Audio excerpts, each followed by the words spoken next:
Good morning, good afternoon, and good evening, and welcome to today's webcast on planning your finance migration to SAP S/4HANA. This is a special webcast featuring myself. I'm Andrew Hayden. I'm a Senior Product Marketing Manager here at WindShuttle, and we have been working with ERPfixers on really some new content that I think is going to help our customers and their clients and anyone else who's looking to do this migration from SAP ECC to SAP S/4HANA, and really show you the way that I think we see you starting your migration path. Joining me today is Paul Ovigele. Paul, you want to introduce yourself? Yes, Andrew. Thanks for introducing me. My name is Paul Ovigele. I'm the founder of ERPfixers. I have been a FICO consultant since 1997, specializing in most of the sub-modules.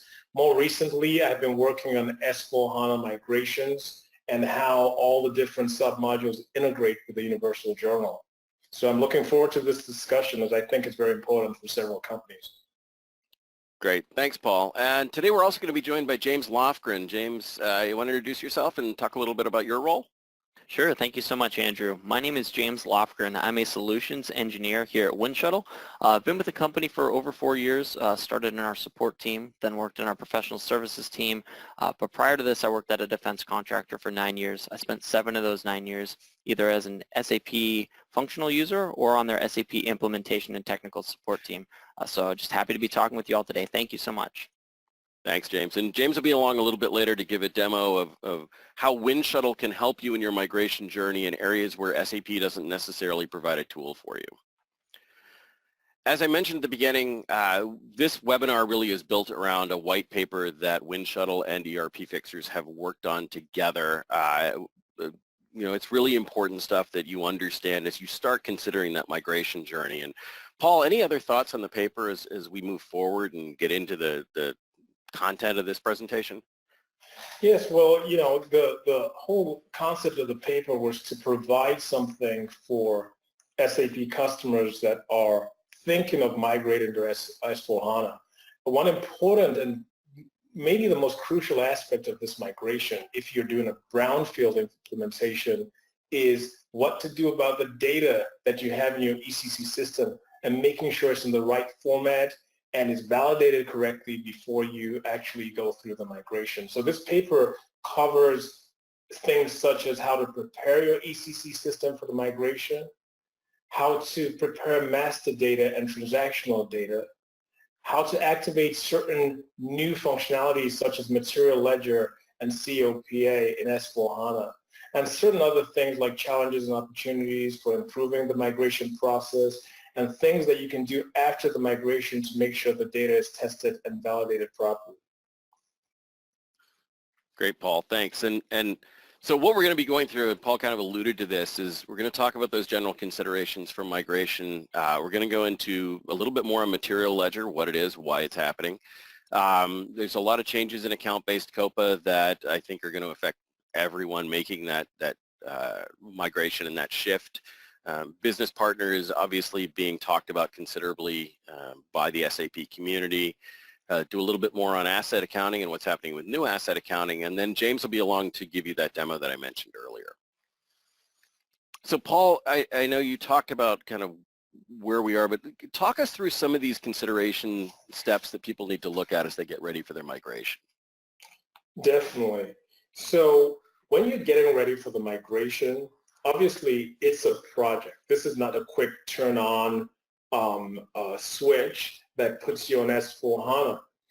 So it's a project, and a lot of times the project could be longer or shorter depending on certain things in your ECC system. So things that could impact the timeline of the project are the following. One, how many company codes and controlling areas do you have in your ECC system? Secondly, third-party applications. Some third-party applications are not compatible with S/4HANA. So you'll have to make sure that you communicate with your third-party vendors and make sure that they've done the requisite due diligence and validation to make sure that their software is compatible with S/4HANA. If you have a lot of customization in your system, like custom code, custom tables, custom fields, there's a certain program that's run before you do your S4 migration, and that program will tell you if the customization is compatible with the new data structure. If you have several SAP clients, and clients, I'm referring to SAP systems like QAS, training, production support, the more SAP clients you have in your landscape, the more complex the migration will be, because you have to convert every single client in your landscape. So in some companies actually choose to get rid of some of the clients that they were using for other purposes in the past, but not necessarily needed in the future, right? The more you streamline those clients, the more streamlined your migration process will be. The other thing is years of financial data. Now, during the conversion, the most impacted data is your finance data, because when you migrate, you're migrating data from ECC, which is still active in S4 and will be used for clearing, for payments, for all other things. So the more data you have, the more it will have an impact on your migration project.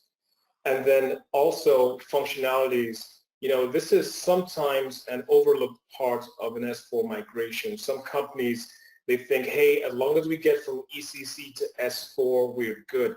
But there are new functionalities you can take advantage of in S4, which in ECC you might have had workarounds or custom programs or other things. The best thing to do is to do research what these new functionalities are, determine which of these functionalities are good for your business and that you can adopt in S4, and then factor that into your project and what it does for your timeline. All right, thanks. And just a reminder to everybody, WindShuttle is certified for SAP S/4HANA. So if you have WindShuttle, no need to be worried about whether we're going to be compatible with your migration steps. So in addition to those considerations, Paul, I think we've talked about these preparation steps, and if you want to give people a little bit better idea of kind of what really to expect and how to start preparing your systems for that move. Definitely. So the preparation steps are really steps that you can take to reduce the amount of data that's coming over to S4, particularly for companies that have used SAP for a while.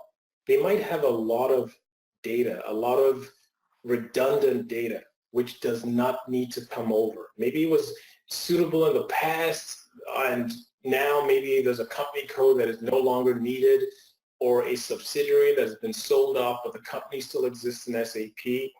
If you have those kind of scenarios, it might be worth thinking about archiving these company codes.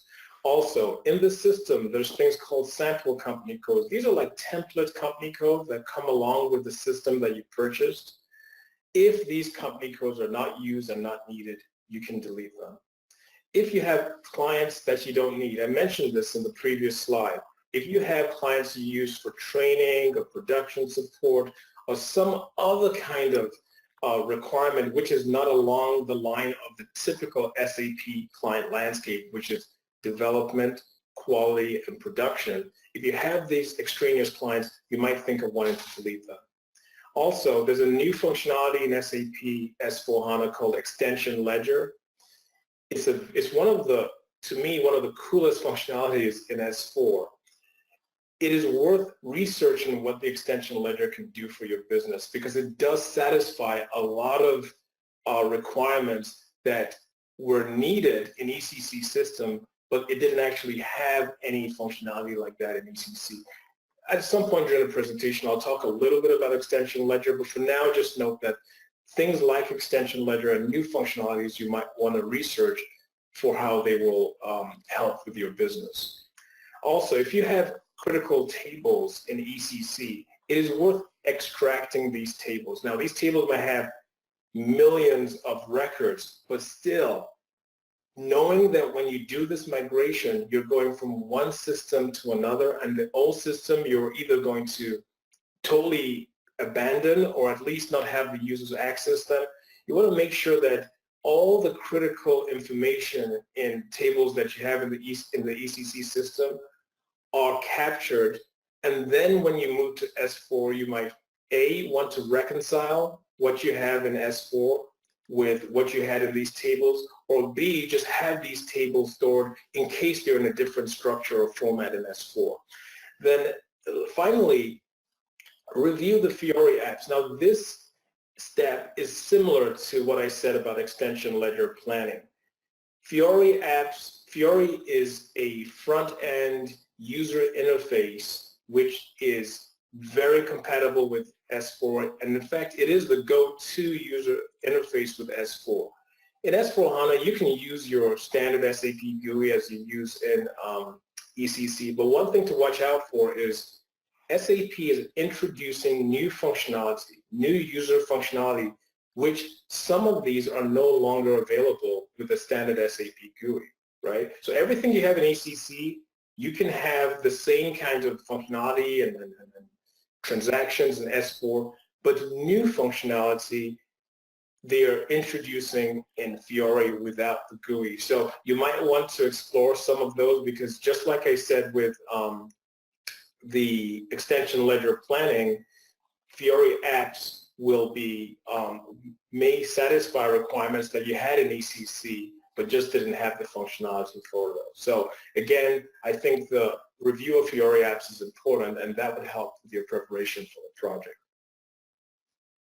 Thanks, Paul. And you and I have also discussed, I know, that there are a number of these steps where in the data preparation part of your migration, Windshuttle can be a very useful tool for helping you clean your data and really get it ready for that migration. Correct. That's a very good point. Data is a huge thing.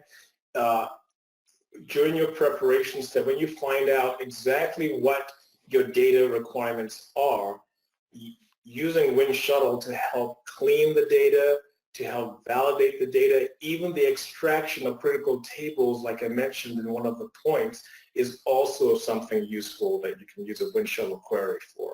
So we'll discuss a little bit of that later on in the slides, but definitely it's a good point. Okay, thanks. And it all starts with the start and monitor data migration step. And you want to talk a little bit more about sort of what people can expect and kind of what this is. What are we looking at on the screen? Sure. So when anybody talks about an S4HANA finance migration, the core of that is what you're looking at here. It's kind of a cockpit that does several things to migrate or merge or enrich the data from ECC into S4HANA. Now, a point I want to make is this. Before you get to this stage of start and monitor data migration, there are configuration steps that you have to take in the modules such as material ledger, COPA, asset accounting, credit management, and one or two others. Those are called preparation for customizing and migration. Once those steps are done, then you're ready to do this data migration. Now, another thing to note, this particular cockpit you're looking at is the data migration into the Universal Journal. And the Universal Journal is this huge table of hundreds of fields, which really is the core of S4HANA Finance. So this cockpit helps with the migration of data from ECC in whatever format it was to the Universal Journal. Okay. Now, even beyond this cockpit, there are other migration steps for credit management, for house banks, for general ledger allocations, and for trade finance. Now, those other steps, the reason why I don't consider them as crucial is because not everybody has all those other modules. Some companies don't use credit management. Some companies don't use general ledger allocation. Some companies don't use trade finance. But every company that's moving from ECC to S4 is going to be using the Universal Journal. So this is the core cockpit that's going to be used. And it is basically one node on the IMG in the configuration menu path, but it's one node that does all these different steps, and you can't get to the subsequent step without solving all the errors in the previous step. So very important tool in the process of migrating your data. So this is where people are pretty much going to be managing that entire process, just step by step by step, and SAP is helping them go through it. Correct. Okay. Now let's move on to material ledger, and I know this is your baby, and we'll talk a lot more about your new book that you've got out, which goes into a lot of depth. But material ledger, SAP's made it mandatory in S/4HANA, and before we really get into the depth of sort of what specifically is happening, kind of why is material ledger being made mandatory, and kind of what are the benefits that implementing it brings to SAP S/4HANA customers? Okay, so well, first of all, thanks for calling Material Ledger my baby. I think we can now officially say I've adopted Material Ledger as my kid. But on a serious note, Material Ledger, I have been working in the Material Ledger, on Material Ledger implementations for almost as long as I've worked in SAP. Initially, only certain types of companies use Material Ledger. One was companies in countries like Brazil or Russia, and other companies that are in process manufacturing industries, maybe petroleum, maybe chemicals, things like that. So Material Ledger wasn't it was a very niche type of functionality. And in fact, Material Ledger was also a module that when you mention it to people who don't use it, they were scared. It was like, wait a minute, Material Ledger, we hear there's all these kind of issues, and you have all these kind of fears about the module in the industry. Now the reality is this: in S/4HANA, Material Ledger is mandatory because in the ECC system there was a kind of duplication going on if you had Material Ledger. You had inventory valuation tables, which every company that uses the material management module has, which are, I'll mention some of these later, but they're like EBU, EBEW, or MBEW. All those were inventory valuation tables. Now, if you had Material Ledger, you also have Material Ledger valuation tables, which were basically the same thing as the inventory valuation tables, but did a little more. They actually gave you like the option to manage your materials in multiple currencies, or the option to manage your inventory in different valuations, right? But it was from the same core data, right? In fact, in ECC, if you were going from not having Material Ledger to having Material Ledger, the process is converting those inventory valuation tables into Material Ledger tables. So now, with S4, and as you know, S4 is all about streamlining the data structures, having less tables, having a unified way of reporting. And so SAP's mindset was, wait, you know what? We've already accomplished this with the Universal Journal. Why don't we do the same thing with inventory management? So instead of having duplicate tables for Material Ledger and inventory valuation, why not just have one table or one set of tables? And that set of tables is why the reason that Material Ledger is mandatory. Instead of having inventory valuation and then Material Ledger if you activate it, why not have everything under the umbrella of Material Ledger? So that's why it's mandatory. So instead of thinking, hey, now that I have Material Ledger, I have to go through all this complex type of processes that some companies have, think of it as you now have everything inventory valuation related under one umbrella. So that is why it's mandatory. Now, what are the advantages? I just name a couple. So with Material Ledger, you're able to do transfer pricing properly through SAP. I know a lot of companies that do transfer pricing, they don't necessarily use Material Ledger, but they have some kind of custom way of doing it. With Material Ledger, you can do transfer pricing the right way. Another thing, with Material Ledger, you can do actual costing the right way. I've spoken to a lot of companies who say, oh, we don't need actual costing. Then I speak to them in more detail and say, okay, so let's walk through your production process or your inventory evaluation process. And you find out that even though they don't use actual costing in SAP, using SAP functionality, they actually have these workarounds or journal entries or things like that that replicate an actual cost model. So again, if you have material ledger, now it's mandatory. Maybe that's the time to start thinking, you know what, instead of having these workarounds, let's just set it up the right way using material ledger. So those are two kind of quick examples. There's several others, but I don't think we have all day to discuss it. And when I talk about my book briefly at the end of this webinar, I'll talk about a few other functionalities that are useful. Okay, so it's really just a lot of it's just simplifying what was an otherwise almost seemingly overly complex process, it sounds like. Absolutely, right. You know, you would hear the terms like eliminating data redundancy or streamlining data structures. Those are all terms that you'll hear as part of this whole S/4HANA paradigm. And I think the material ledger mandatory making material ledger mandatory fits into that. Okay, and you touched on briefly some of those the tables that are changing in some of the fields. What are the a little more specifically from a what's happening with those? What are some of the ones that it's having a pretty profound effect on? Okay. Yeah, that's a good question. So the tables that are changing, let's give the normal tables that most companies will know are the inventory valuation tables such as MBEW, EBEW, OBEW, and QBEW. MBEW is for inventory valuation.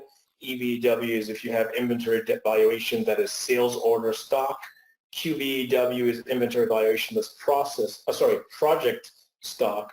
And then there was one more I can't remember. But so those tables basically do the same thing. They record the inventory for a specific plant and tell you what the value of that inventory is, right? So it has some material master data as well as some inventory valuation data.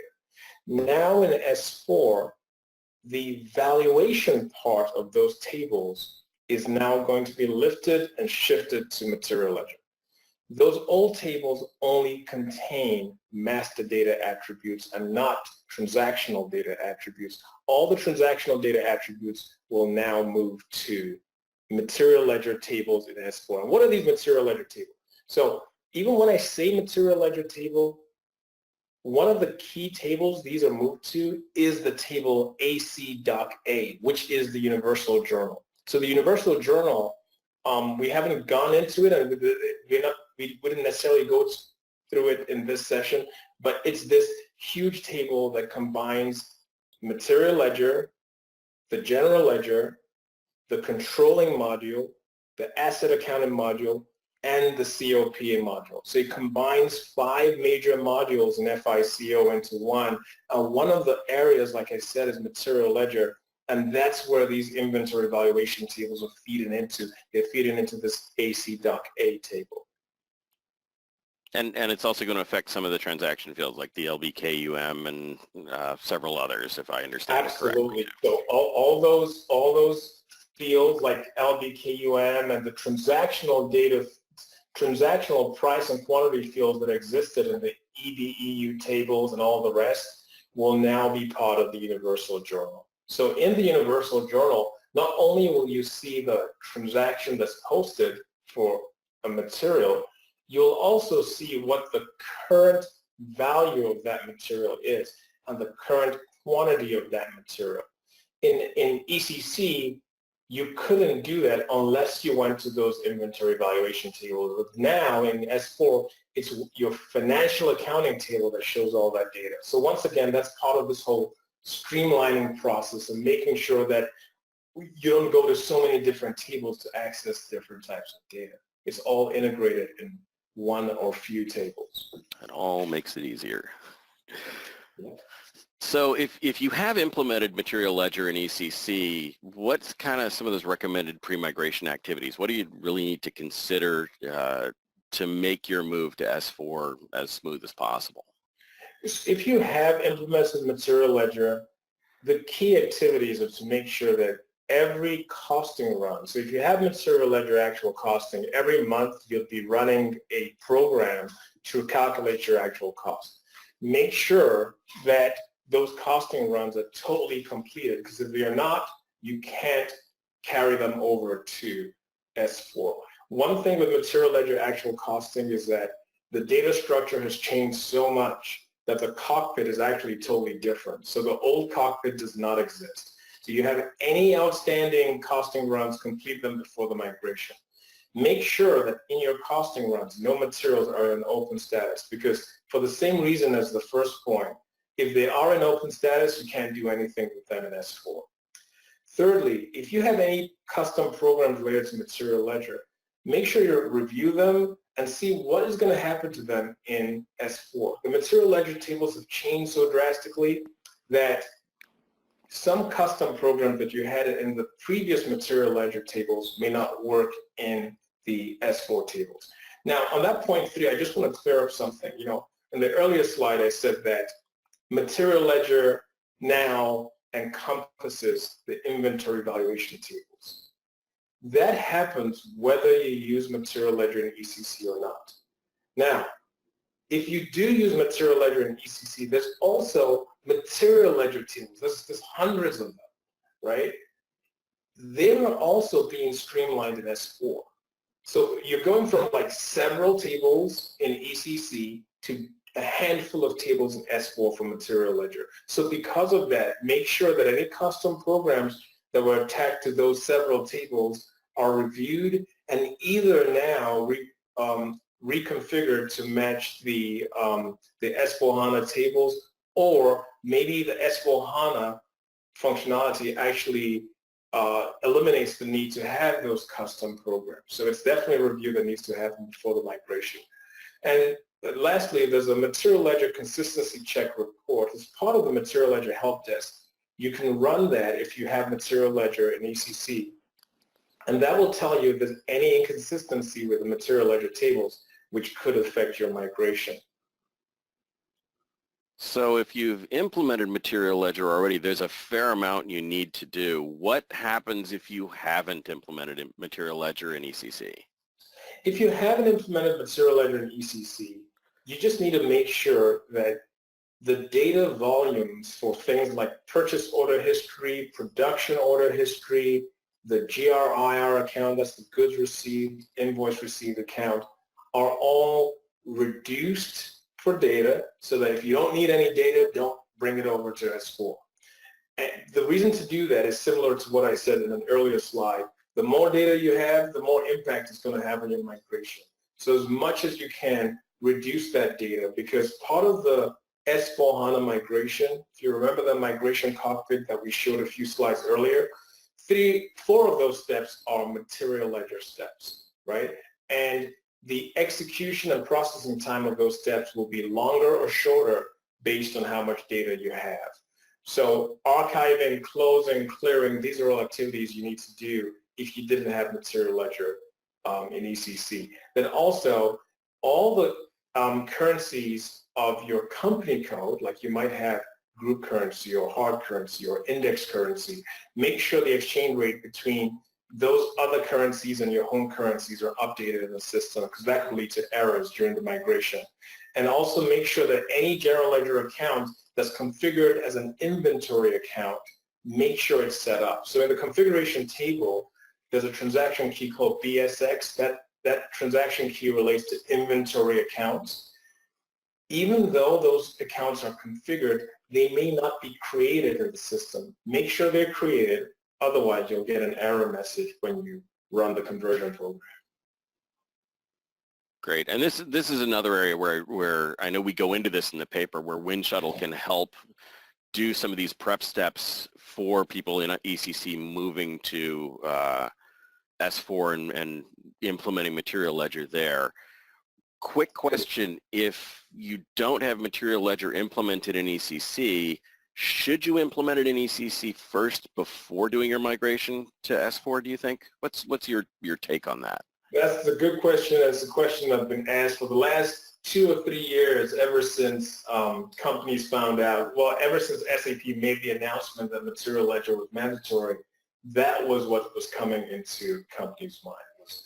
Do we need to do it now? Do we need to do it later? So I'll give my take. So I don't really have a specific recommendation, but what I can do is just shed the light on both sides of the argument. Okay, so let's talk, if you don't have material ledger and you don't want to implement it until you get to S4. The disadvantage of doing that is when you do your S4HANA migration, there's a lot of change. Almost everything in your financial statement has some kind of twist in S4, right? We've talked of new asset accounting. We've talked of account-based COPA. In fact, we'll talk about some of those later. We talked about business partners, the universal journal. There's so many different things you have to implement and get used to. So if there's something you know you definitely need to implement, well, why not do it as a pre-migration project, which some companies are going through right now, not just with material ledger, but with other things. Are there things we can do right now that will ease the process and the pain of an S4 migration? So material ledger is one of those things. And there's an argument that if you do it before, at least you can get used to it, you can get kind of familiar with the functionality, and you don't have that much of a disruptive process when you migrate.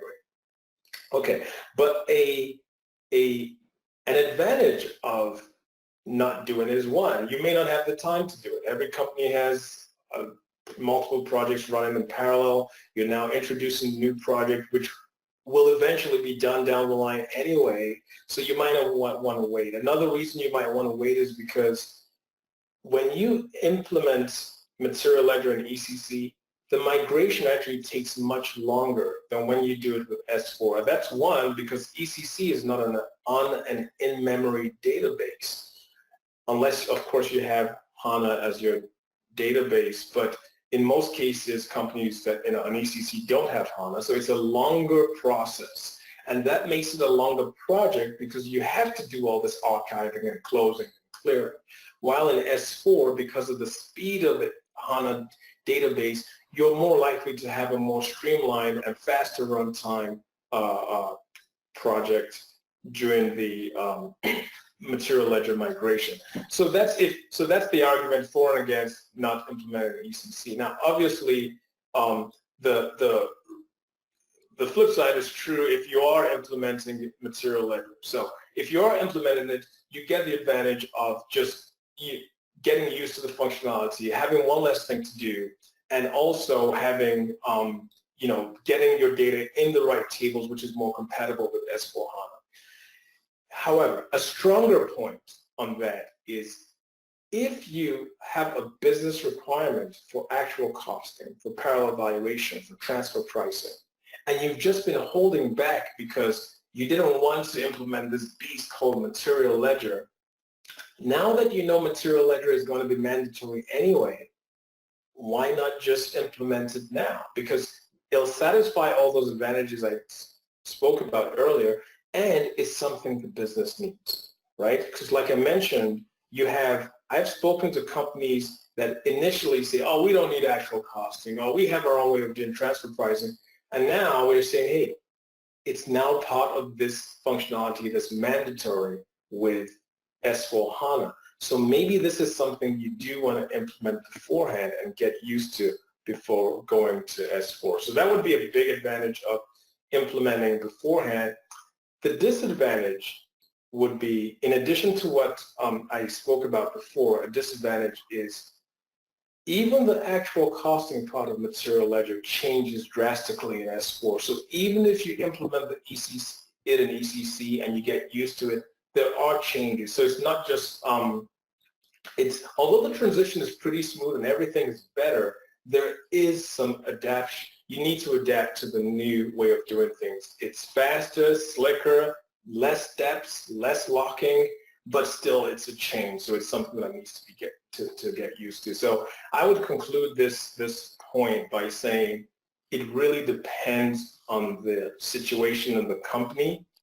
I can see valid reasons on both ends, but it really depends on the business situation at the time, the projects they're going through, their own business requirements, and where they are on their path to HANA. That will determine whether they should implement it beforehand or not. All right. So, yeah, the answer is yes, maybe. So let's move on a little bit. Obviously, it's a lot about material ledger, and as we said, Paul will talk a little bit more about his book at the end of this. But let's move into COPA controlling and AC.A, which you touched on earlier. And obviously, these three are pretty tightly related. Do you want to talk a little bit about kind of what that relationship is, and then we'll go into kind of what those specific changes are for finance? Right. So this is a huge thing, because when I started with using SAP and being an SAP consultant, my SAP training, one of the key things was this demarcation between financial accounting, or FI, and controlling, which is CO. There's a big demarcation, and these are almost two different sets of books, which you eventually have to reconcile. But that was SAP's core design, was that separation. So the big difference with the S4 is that separation has gone away. Not everything has gone away, but it's gone away to a large extent, and it keeps going away too. So what am I talking about? COPA, which is controlling profitability analysis, is an analysis tool, right? Controlling is the management accounting part of SAP. While AC.A is the financial accounting part of S4HANA. Now, all three are in the same one table, right? So that's a big merging of two things, which ever since the inception of SAP have been different, but now are all kind of merged into one big table. So a huge change. And on top of that merging, extra functionality has been introduced, which we will go to in the next few slides. So I think you covered most of this, but anything else to think about as we kind of look at that?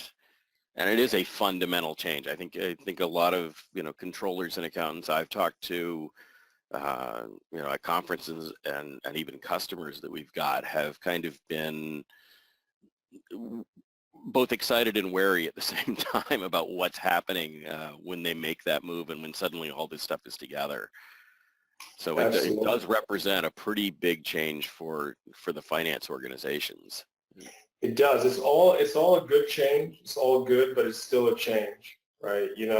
Because for the reason that in ECC, about 80% of the customers, I could be wrong here, but I'm just using the 80-20 rule, 80% of the customers use cost-based COPA. In S4HANA, even though cost-based COPA still exists, account-based COPA is the COPA that's integrated with the Universal Journal, right? Cost-based COPA was great. It did a lot of things like splitting your costs into fixed and variable, giving you cost components, giving you various categories, doing all this really cool stuff.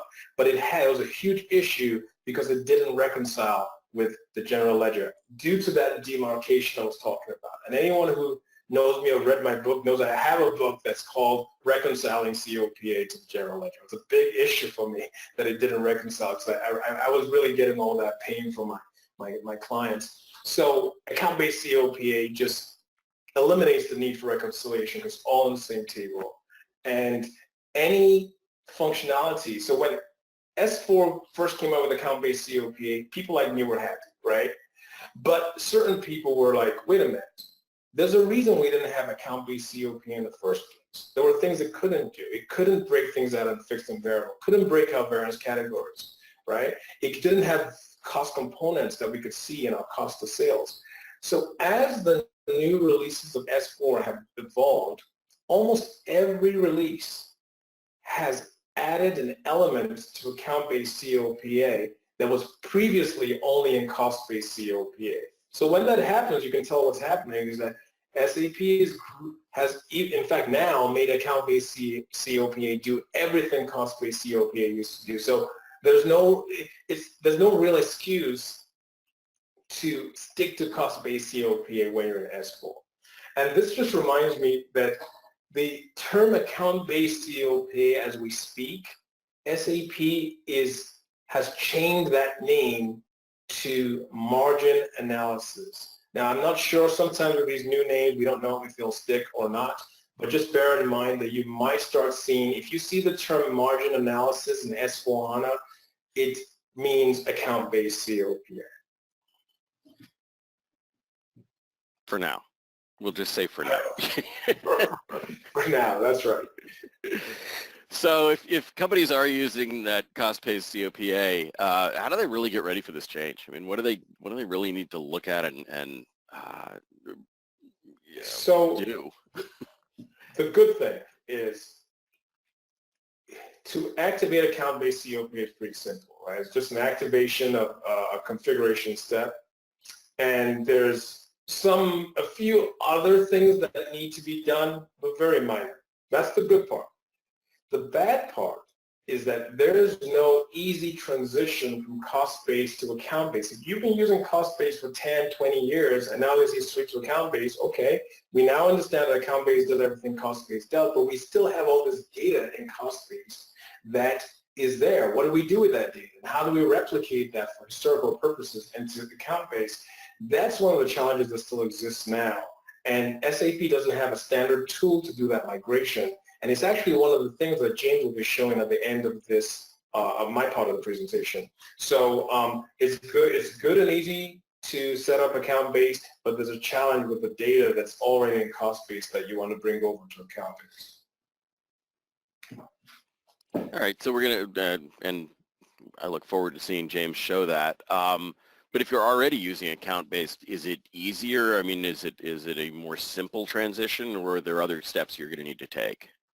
There's a few other steps. It's easier because you already have it activated. You already have whatever functionality that account-based had in ECC, bearing in mind that in S4 you're going to have more functionality if you want to leverage it. Some of the stuff I was talking about, fixed and variable, cost component split, various categories. These are things even if you had account-based, you didn't have an ECC. So if you want the functionality, then you can set it up. If you don't, you can keep on using account-based the way you did in ECC, knowing that it's now part of the universal journal. Okay. Another thing, if you use BW in ECC with account-based and you do delta extracts from account-based to BW, make sure you do a delta extract just before the migration, because if you don't do the delta, if there's a change in account-based COPA that's not in BW and you don't do this delta extract, when you migrate, you're going to lose that change. So, okay, that's interesting. And then you've also mentioned to me in some of our conversations that historical data can be an issue when you're populating from one to the other. Mm-hmm. And Yes. And is that something that Windshuttle can help with? Absolutely, and as I said, that is one of that's the demo that James is going to show. It's because Windshuttle will help in a couple of ways. One with the extraction and the upload, because it's not a simple extraction that you can just download and upload. You have to download it in a certain format. You have to make sure those whatever you download aligns with the new table structure, and then once you have that, you're going to load it back in. Something to remember with COPA, you're not just loading like double entry lines, hey, I credited this account, I debited this account. Each line has characteristics. It could be up to 50 characteristics. What's the customer? What's the plan? What's the product? What's the sales group? All that stuff. So it's very data heavy. It's the kind of thing that if you didn't have a tool like Windshuttle or something else, you might say, you know what, we'll just refer to like a extract that we did in the old system to do historical comparisons. We wouldn't go through the trouble of doing this upload because it is a very data-heavy upload. So you definitely need a tool like Premigration to make sure that you can expedite that process of migrating from cost-based to account-based. Great. And the other one in addition to Material Ledger, when I've talked to people and their concerns about AC.A, this whole move to business partner, and let's talk a little bit more about kind of what it is and why and kind of what it's affecting. So what's your take on it, and the fact that customer and vendor are it's going away. That's a good question. If you notice, there's a theme. All these new things Andrew and I have been talking about, the theme, whether you're talking about COPA or Material Ledger, things like that, the theme is streamlining. The theme is getting rid of redundancy where necessary or where possible. right? Same thing with business partners. So what is business partner? Business partner is a master data object which encompasses things like your customers, your vendors, your credit accounts, your HR employees, and there might even be one more. Anything that's a partner to the organization is now maintained under one transaction code. In the past, you had several transaction codes for vendor maintenance, MK01, FK01, MK03, for customer maintenance, VDO3, VDO1, FDO1, for credit management, FD32. You had all these different places you need to go to do something that's really pretty similar when you think about it, maintaining master data of an object or a partner that's related to the company. So SAP has kind of brought it under one umbrella. Just the same way I spoke with material ledger, bringing the inventory tables under the material ledger tables, is brought all those different partners under one maintenance. Now, it doesn't mean your vendor and customer number is going to change. That was one big thing that customers were asking me, wait a minute, does that mean we have to now rejig all our vendors and customers, even though our customers have a specific number that they refer to? The answer is no. Okay, there's an integration tool called the CVI integration tool, which you can use, which will convert those numbers exactly as they are into the business partner umbrella. Okay, it's just accessing and maintaining those details are different. So even under the business partner, which is transaction BP, you have something called roles. Each role will tell you, is it a vendor, is it a customer, is it an employee, is it a credit customer? And those roles actually determine who has access to maintain the transactions or not. So I think business partner is just another thing that really brings things together, which were in separate tables and maintained separately. And one of the things we talked about, I know, is in that conversion, obviously there's a number of errors that people can run into, but you and I have talked about this specify an industry error. Right. Can you talk a little bit more about kind of why people run into it? For example, in ECC, you might have data that is not maintained correctly, but one, due to the structure in ECC, maybe it didn't matter, right? And an example is this industry. Say you have an industry, you have industry values on your customer master or on your vendor master, but the industry field that's set up in configuration doesn't have those values. You may not get an error in your vendor or customer master. For example, you might have had it configured before, but for some reason deleted it, but it's still in your vendor and customer master. You may never have noticed this for years, but now when you're doing this conversion, it's going to hit you and say, hey, you know, you're telling me this customer has an industry, but this industry value does not exist in this requisite table. And errors like this industry and several others to do with tax or bank account maintenance will crop up during the CVI integration. So again, very important to get all your data validated and set up the right way before you do this migration, because it's just going to lead to errors that you could do without during your migration. As you've heard so far, there's so many things to look at during your S4 conversion that the less you have to look at errors and weed through them, the better. So those go along with some of these other checks and what you need to do to really prepare for that change. Absolutely. Yep.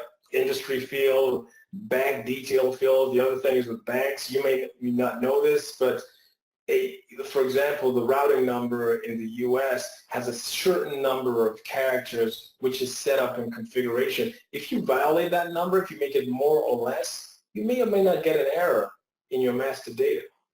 But now when you do the conversion, you do it, wait a minute, you know, bank number has to be this length.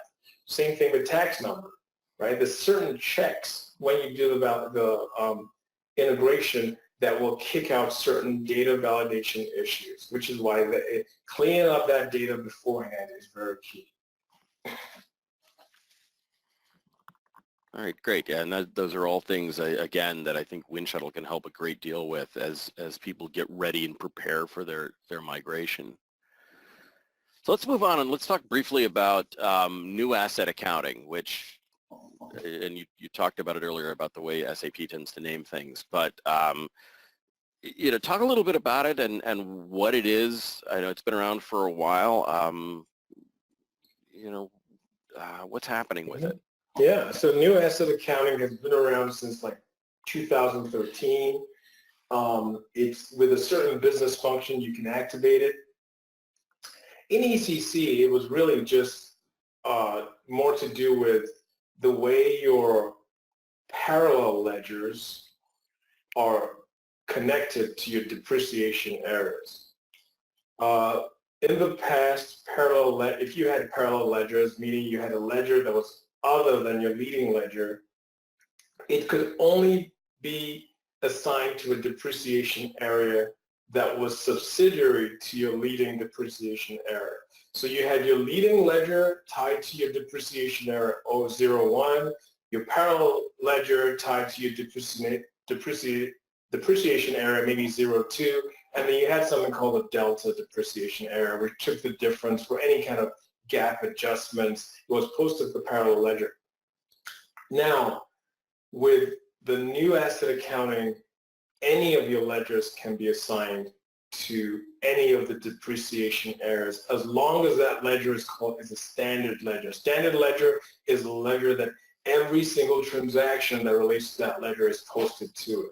So if you have a standard ledger, you can map it to any depreciation area. And part of this is because some organizations, they actually switch what is their leading versus their parallel depreciation area. And this gives the flexibility to make sure that either ledger can be mapped to, any of your ledgers can be mapped to your depreciation areas as long as they are standard ledgers.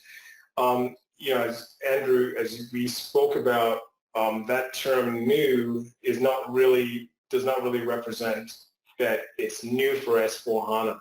The difference between ECC and S4HANA when it comes to new asset accounting is in ECC, new asset accounting is optional. In S4HANA, new asset accounting is mandatory. So one of the things that has to be done before you migrate is you need to activate the business function for new asset accounting. Okay, you need to activate it. A lot of companies don't have it. It's just one of the preparation steps before going to S4. And among the clients that you work with, sort of what's the adoption rate? I mean, it's been around since 2013. It's obviously not new. What percentage of people are actually looking to implement this as new as they migrate to S4HANA? Do you find? So the adoption rate, so right now the adoption, when I mentioned certain pre-S4HANA migration projects, this is one of them. I mentioned material ledger is one of them, possibly account-based COP, new asset account is one of them, because it is in ECC. You just have to activate a business function, right? I would say that maybe about 20% that, at least of the clients I work with, that have it right now. And I believe that percentage will increase with customers doing these pre-migration projects. I can't stress how important I think these pre-migration projects are because I've kind of, in the SAP field, I sometimes hear some companies say, you can switch to S4HANA in weeks, like 6 weeks or whatever, but there's so much to it that you have to break this out into manageable chunks. And things like new asset accounting, material ledger, business partners, I have to go back to that because one thing I didn't mention when we talk business partners exist in ECC. If you use things like FSCM, Financial Supply Chain Management, and certain other ECC functionality, you have to have business partner, right? But just that the business partner was not mandatory for everybody, and now it's mandatory. So maybe things like FSCM and business partner is also a pre-migration project. Same thing with new asset accounting. These are things that really reduce the amount of effort and project time when it comes to doing an S4HANA migration. Excellent. So I think you covered a lot of this. Is there anything else you want to add on kind of what are some of those features of new asset accounting that people should expect as they move to it? No, I think I covered most of it. The simplification is maybe the one I didn't mention. So in S4, on top of the leading and parallel ledger integration with the depreciation area, you also have a much simpler chart of depreciation. And just think about everything I mentioned when it comes to the functionality in S4. Just remember, it's also much, much, much quicker, right? So the functionality changes for the better, and for every transaction, it's much quicker.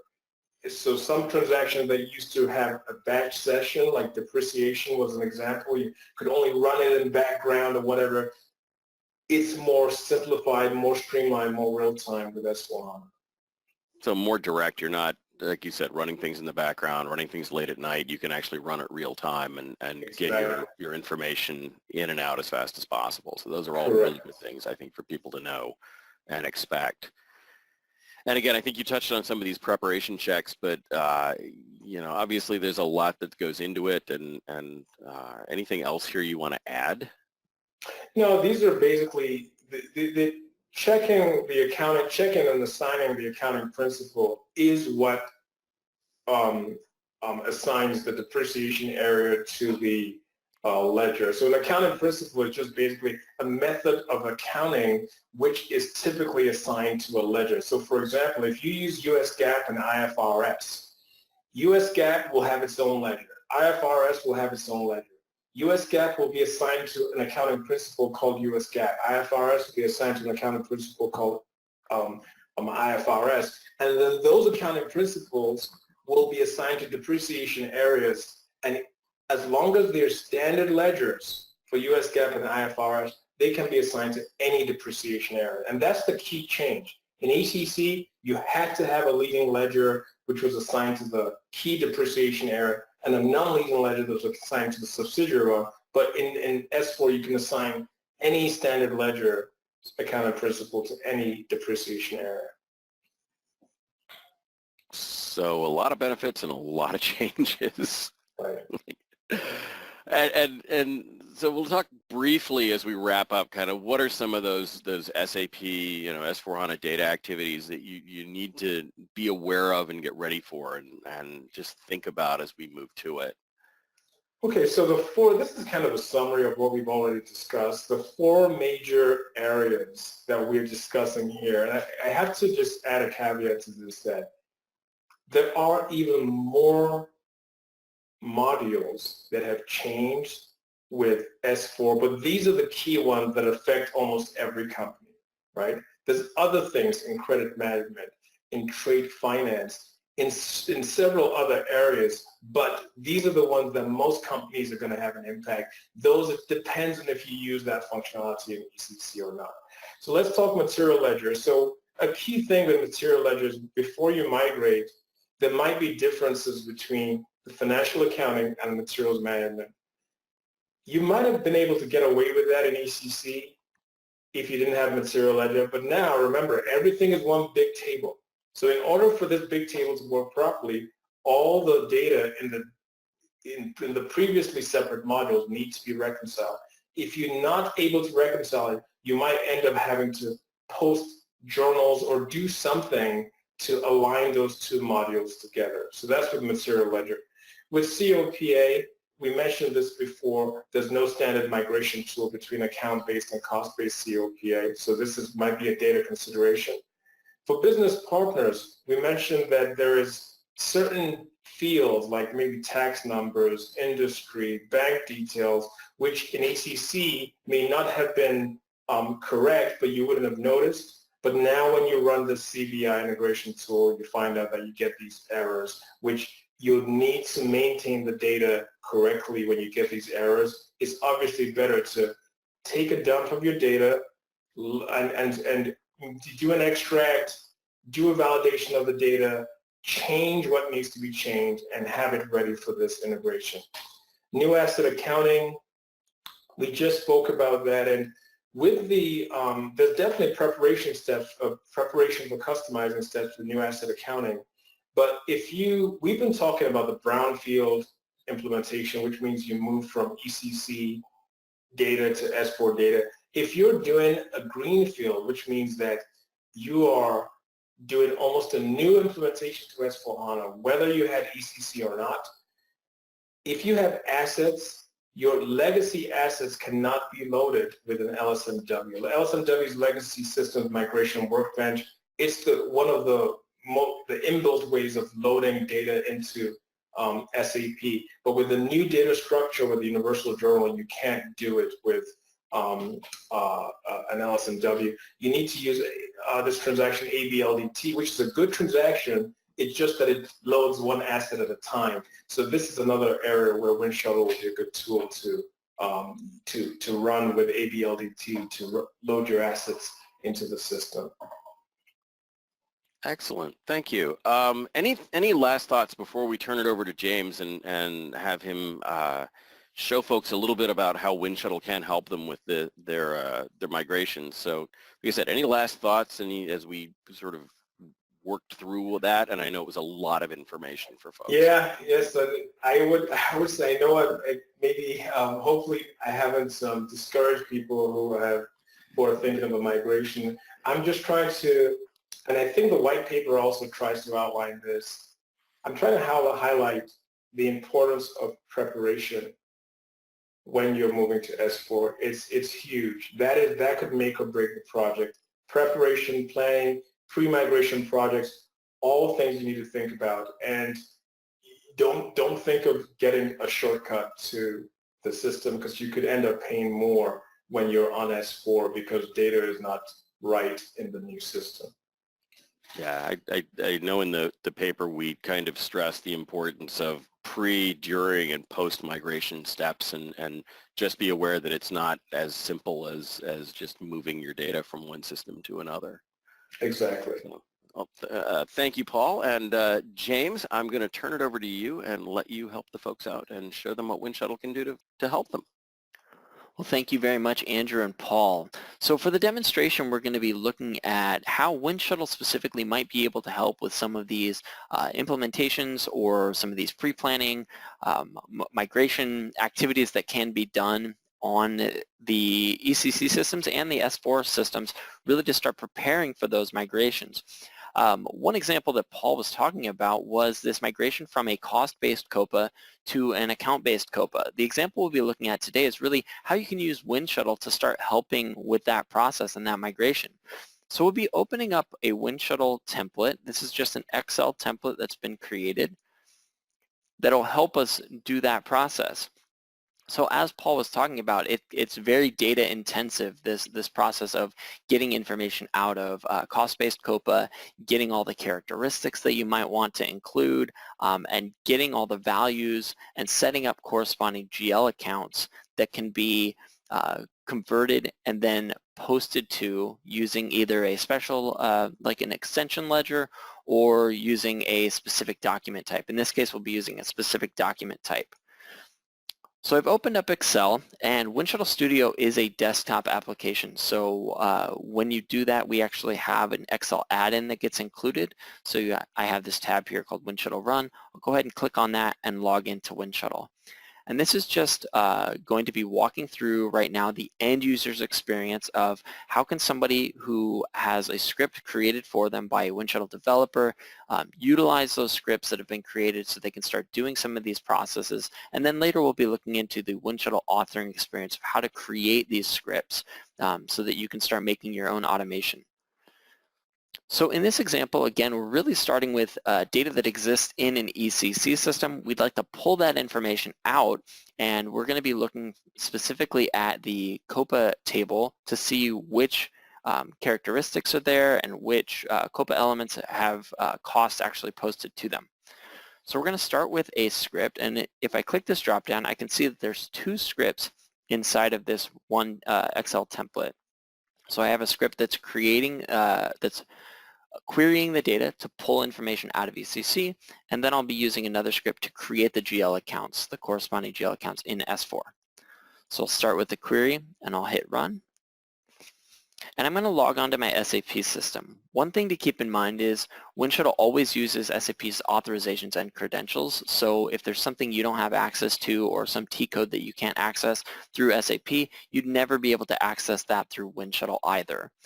So we've logged into that system. This is our ECC system, and I'm brought with a a list of input parameters that I can use. So the Windshuttle author has defined what input criteria I as the runner can use. I have things like I can pull it by a specific record type. I can pull within a period and year and do a range of those. I can have specific line items.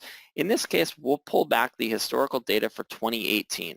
So I'll change my period from 2008 to 2018, starting in period 001, so starting in January, and running through 2018, December of 2018.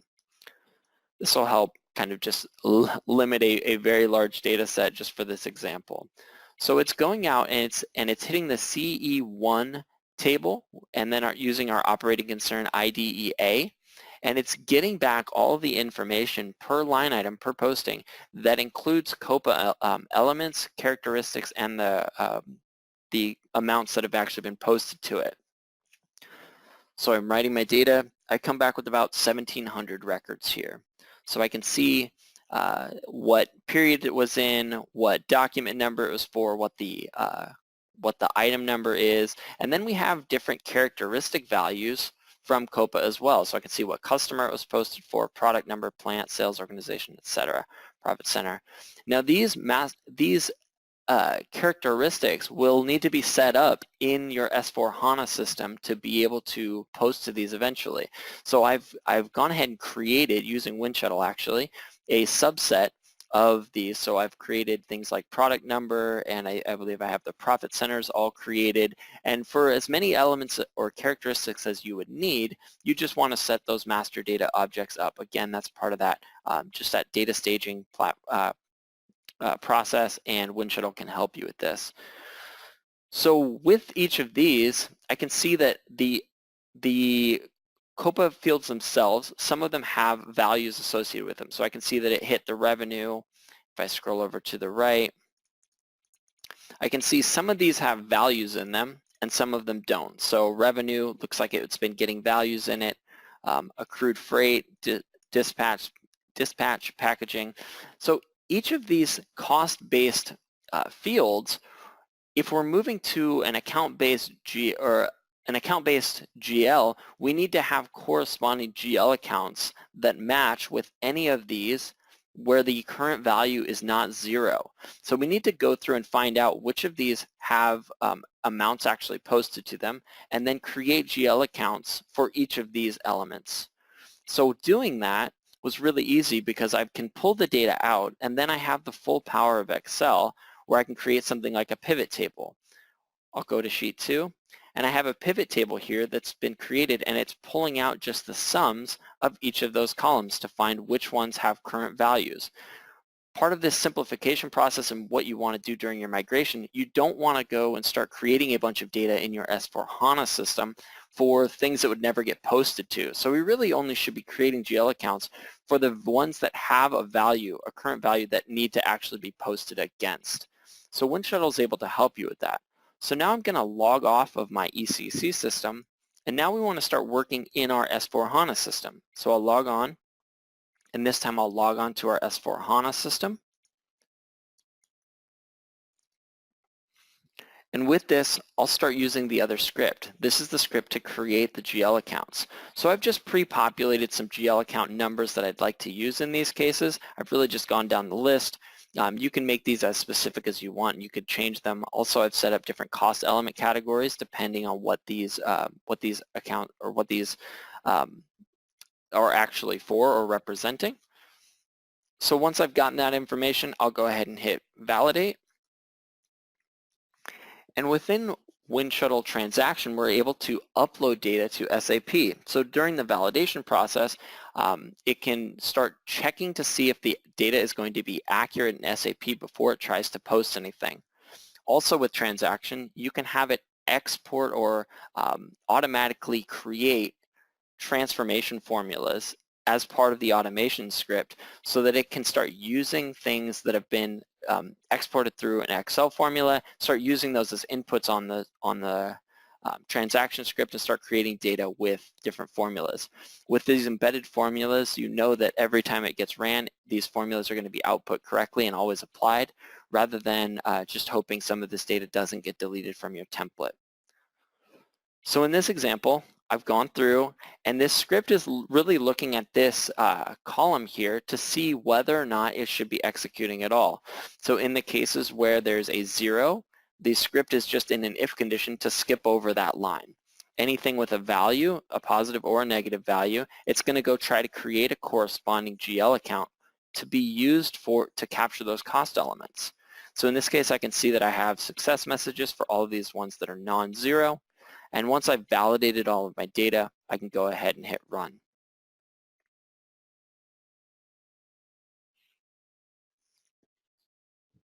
So now it'll be going through, and instead of just doing a validation where it's confirming that the data is going to be correct, it's going to go through and actually create each of these GL accounts to match all of these costs that are captured.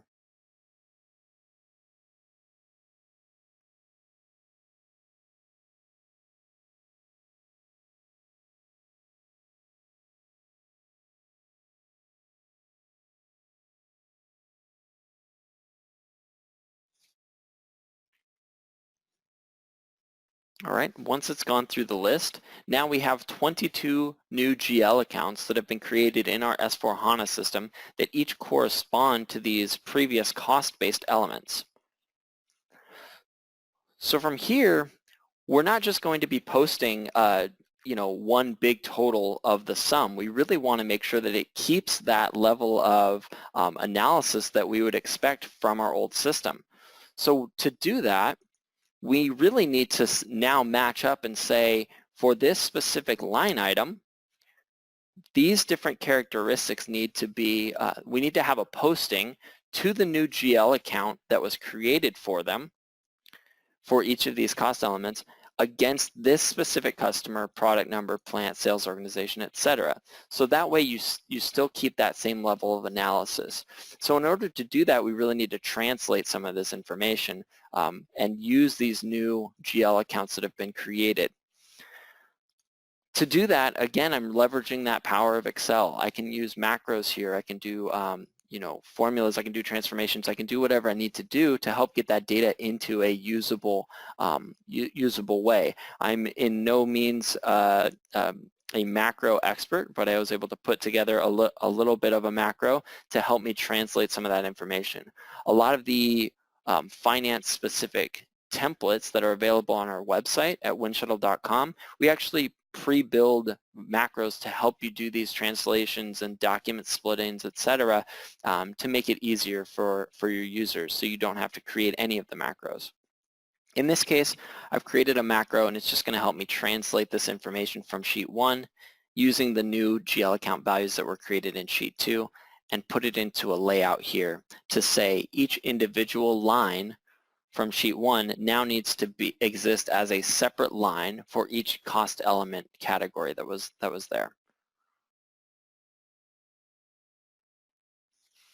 Okay, once that's completed, we can see now, just for the first example, we have one line for this GL account in the amount of $335.30. So if we go back to sheet 1, we'll take a look at the first line, and the revenue account needs to be posted for $335.30, and it needs to be using the GL account that was created here in sheet 2, and it also needs to post some of these characteristic values as well. Again, in this example, I really focused on getting product number and profit center created as master data in our S4 system, so those are the two that I focused on. Again, this could be up to as many characteristics as you need. You just need to make sure that the master data is created for you to use. So in sheet 3, I can see the GL account that was created for revenue from sheet 2. This new GL account will get an entry for $335.30 against this profit center for this product number.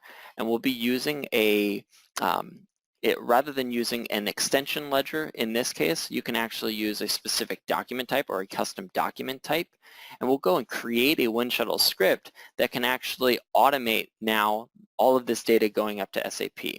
So it's really useful as an end user, but if it's extremely technical or complex to create these automation scripts just as an author, that's not as useful as we want it to be. So now we're going to be walking through the authoring experience of how to create a script that can now upload all of this information. So we'll open up Windshuttle Studio. I'll go ahead and save this file back here.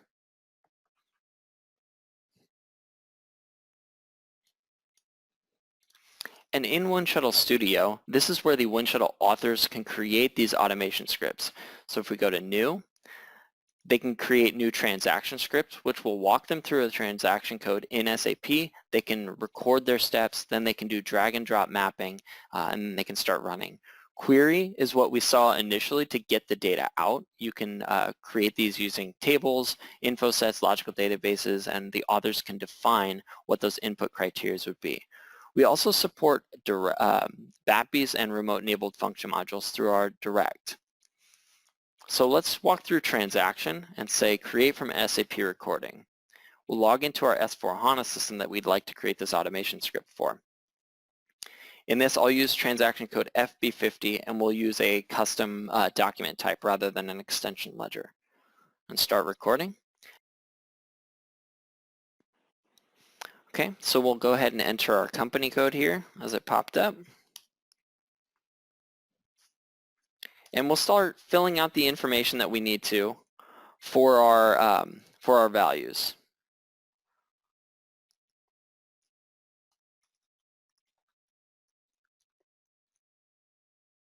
And we'll change our document type here. We're going to use this specific document type to capture that historical data.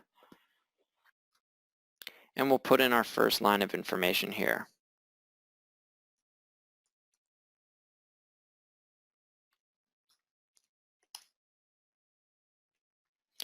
Now we'll just insert a new row. That way we have the steps inside of the script to be able to repeat that process for as many line items as we need to. So we'll enter our second line of information here.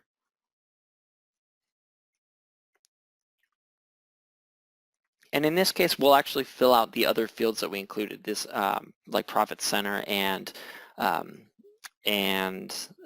product number. And you can fill out as many of these fields as you would need to in your example.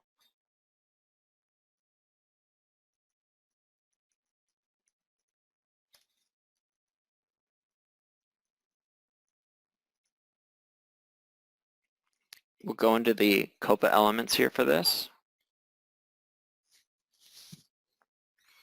And here we'll enter the product number that we included.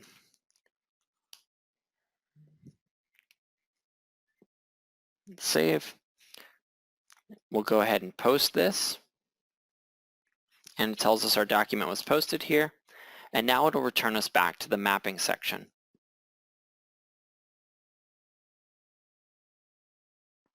Okay, so now that we've been brought back to the mapping screen, we can see all the different fields inside of that transaction code that we touched during our SAP recording.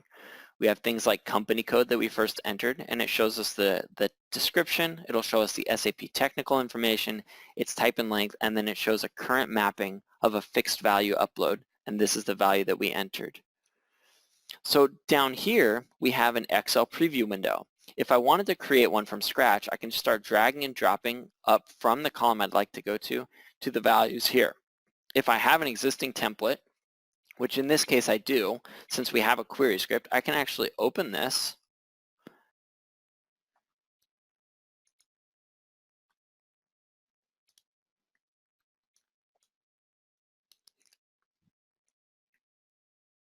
Okay, so once we've selected that file, I can see it here down in my Excel preview window. In this case, the place where we want to start mapping all this is actually in sheet 3. So we'll select sheet 3, and I can see here's the different data elements that I have laid out. So I have company code, document date, etc. Then my line item information is over here. So once I have this information, it's easy to start mapping it. So if I have my data coming from, for company code coming from column D, I can drag column D and drop onto company code, and now it shows my values uploading from Excel to SAP here. I can repeat this for as many things as I need, so document date, posting date, you know, if there's multiple things I need to do, I can do shift click and select them. Reference and document header text coming from G and H. In these, you don't have to map everything that you want. Say this is going to be a specific script for migrating historical data.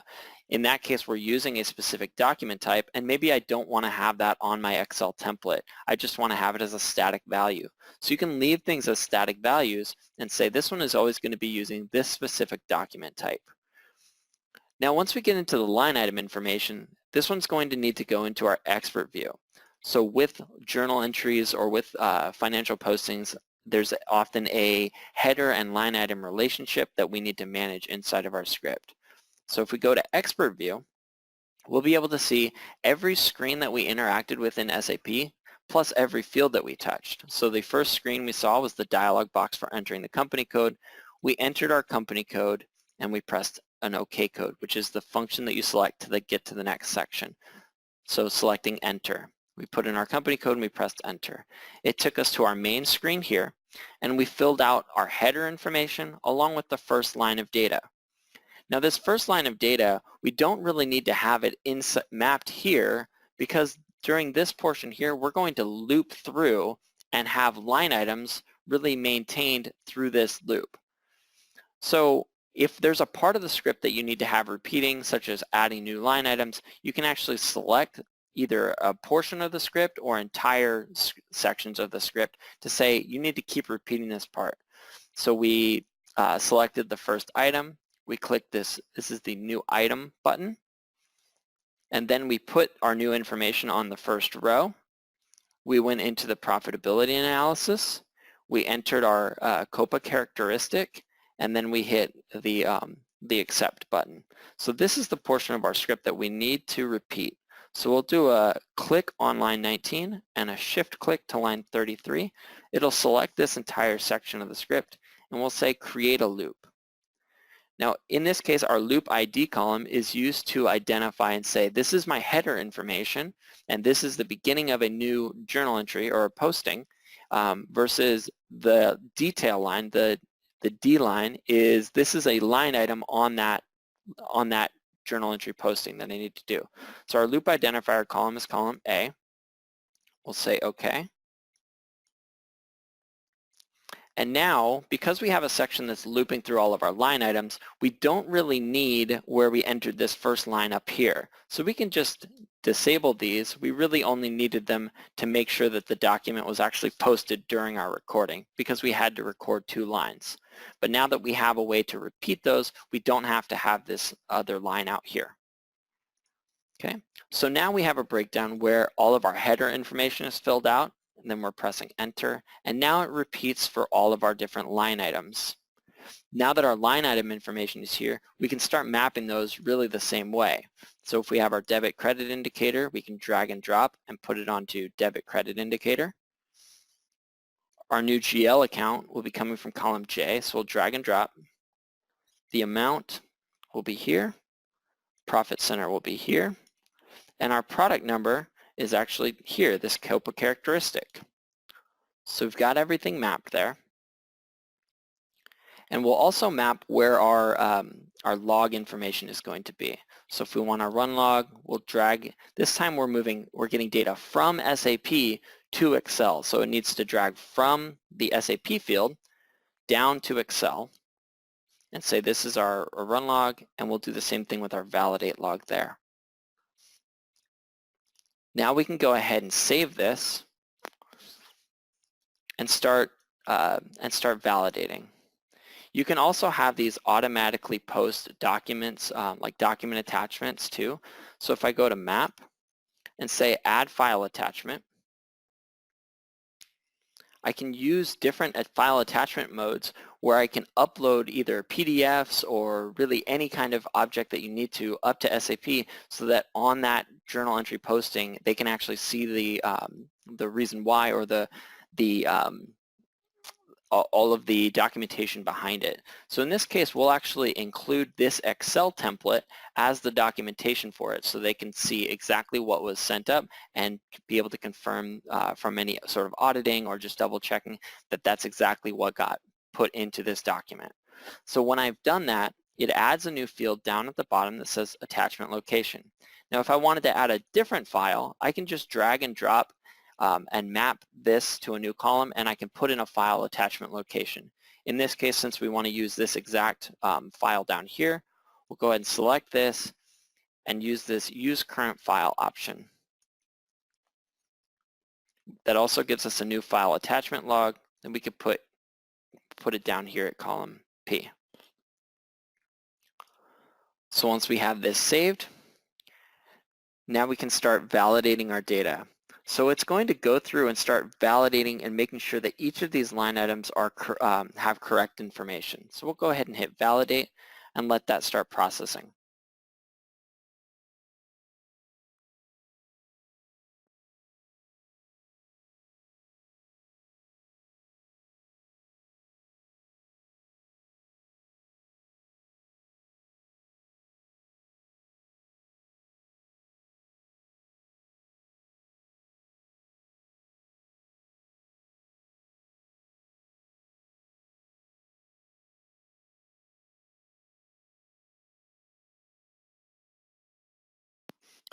So now it's going through and it's checking the validations to make sure each of these are going to be correct in SAP before it tries to get posted.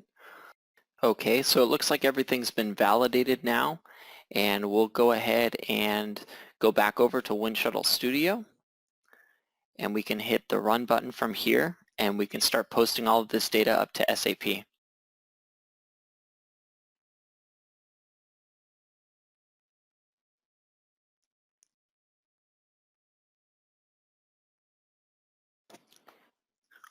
Okay, so we can see the documents are starting to post if we flip over to our Excel template here. All right, I can see that it's posted. This document has been posted now with all of those elements in it. So we can go take a look now in SAP and just confirm that this has been created and that our document attachment is there as we would expect. So in this we can see the different documents that were posted. So here's our first document with those first 850 lines. This document number, if I scroll over to the right, I can see that the document attachment was also successful. If I scroll down here a little bit, so we'll see multiple, because we had multiple H rows, we'd have multiple documents that are being created in SAP. So I can see this next one here, 255 was also created. And if I keep going down, I'd see just all the different document numbers that need to be created to cover all of these lines have been created. So let's take a look at one of these in SAP. Pull up this SAP system.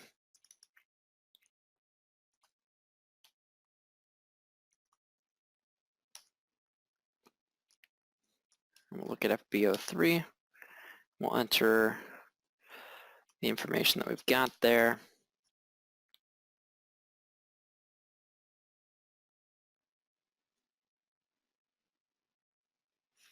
Expand this out. So there should be all of the different, so this is a posting to that new historical document type, and it shows all of the different elements here. So if we double click into one of them, that's our holding account actually. Go back.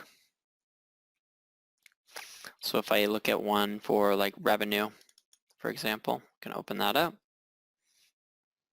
If I go to profitability segment, I can see the product number that that was extracted as well from that initial table. So all of this has been created, posted now in S4HANA to corresponding GL accounts.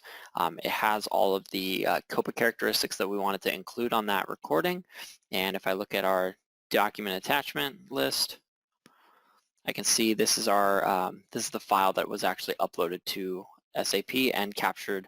It's that Excel file. So hopefully this was helpful. You can see how Windshuttle, all of these tools can really be used together to do some really powerful things that you wouldn't necessarily be able to do out of the box, and to help you get this data prepared, get this data migrated, and really do some really powerful stuff. So I'll hand it back over to you, Andrew and Paul. Thank you guys so much.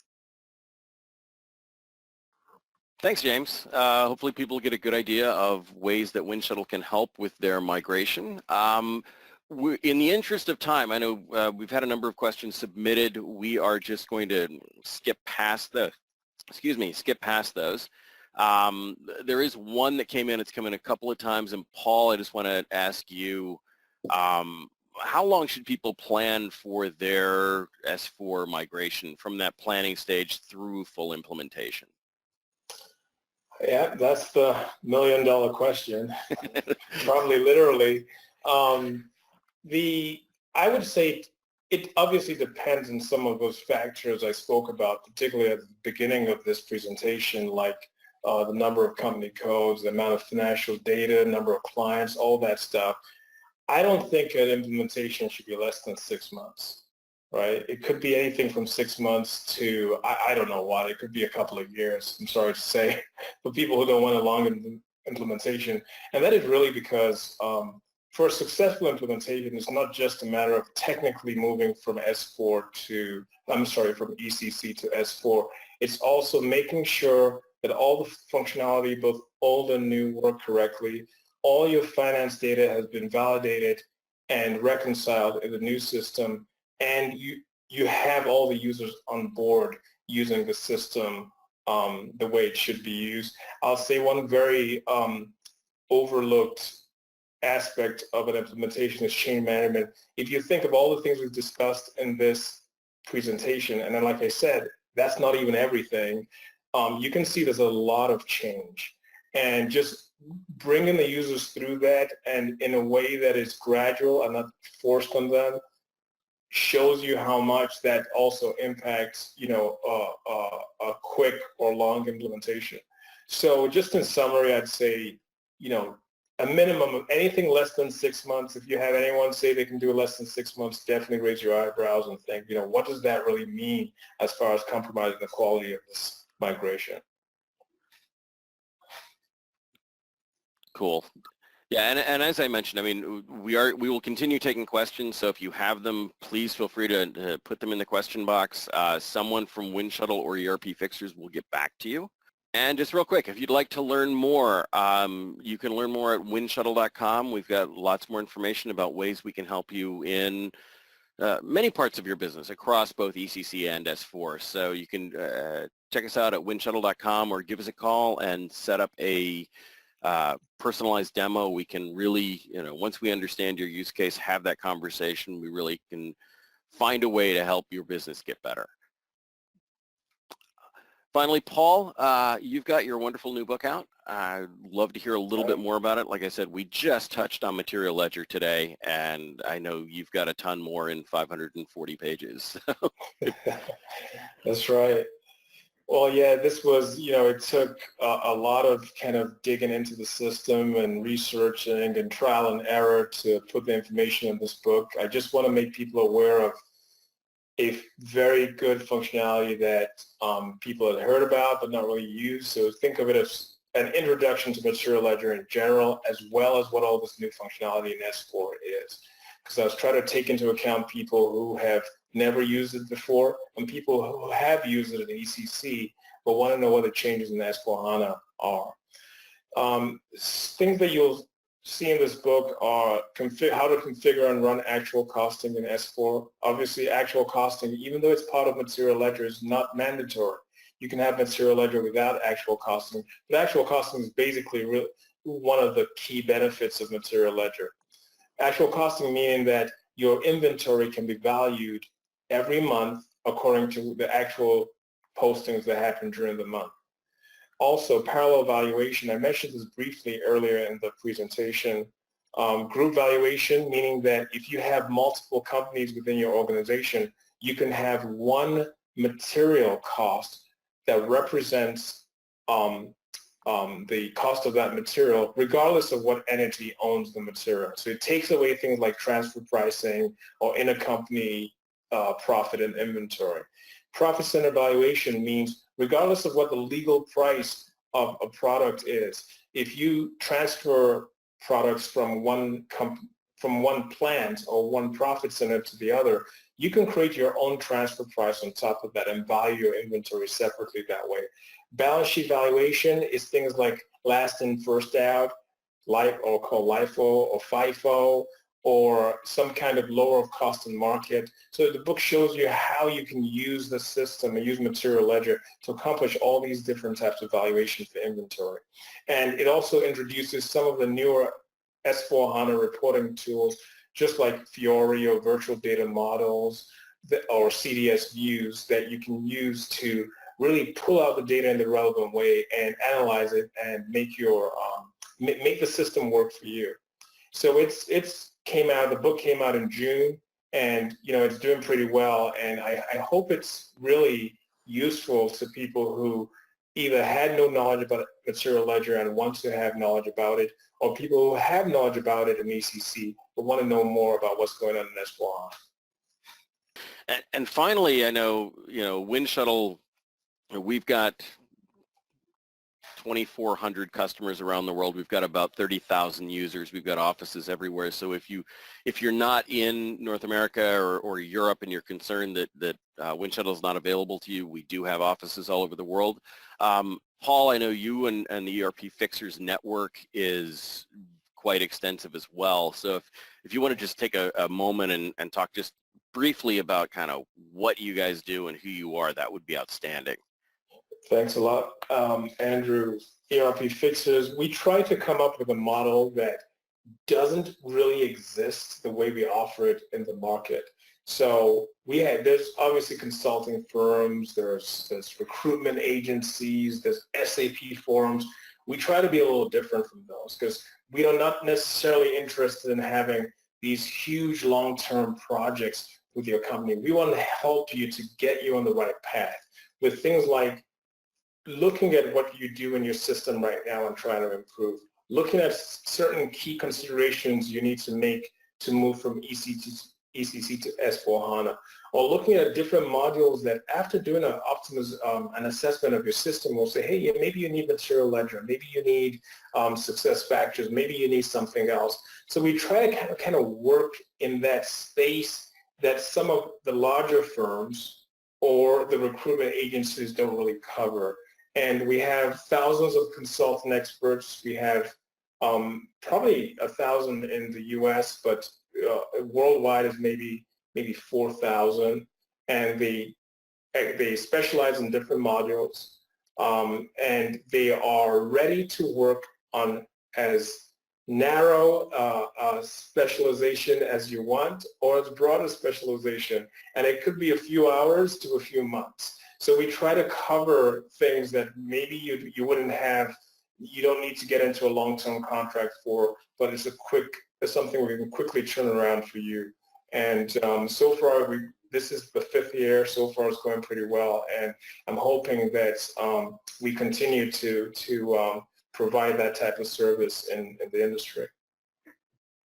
Thanks, Paul. I know all of the people from ERPfixers that I've met and we've met here from WindShuttle have just been outstanding and super, super knowledgeable about SAP. So highly recommended from the WindShuttle standpoint. I want to thank everybody for attending. I know this has been a little bit long, but I hope the information has been helpful and useful for you as you start on your migration journey to S4HANA, and especially in the finance area. I know there's a lot of changes. So I want to take a moment to thank Paul. Thank you very much. Thank you. And James, thank you too. Hope everyone has a terrific day. And if you have any questions, again, feel free to let us know. Thanks.